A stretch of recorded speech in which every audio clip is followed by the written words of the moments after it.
And Sherry, I'll bring this up, and most of the time we are thankful for during this time. Most people are, happy and joyful to be around family.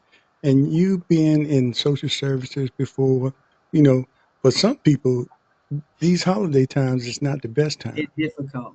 Right. because either for a lot of reasons, either you lost someone during that time or you had some issues that weren't pleasant during that time, and when this time comes around, it just brings that back to you. Hmm. So, and those people, I don't know what would you say for some of those people that go through those situations, depression, and some people don't realize they're depressed, and it's something you really should address if you feel down like that, because it could turn into something much deeper, And we talked about this once before in the Black community.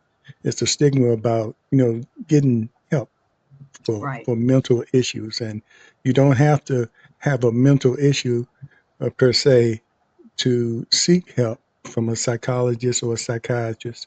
It's just a matter of taking care of yourself. If you do it physically, you can do it mentally as well. Yeah. And I think a lot of times when people are in those situations, one of the worst things you can do is to isolate yourself.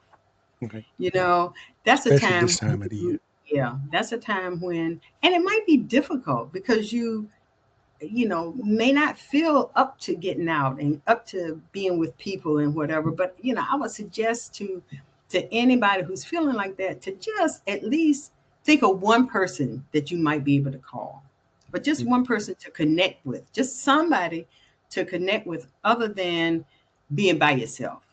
Because, when you're by yourself, that depression just gets to be overwhelming. And it's easy to say, but I know it's hard for people to do that. And a lot of times I think we don't realize how holidays trigger a lot of people in a negative way.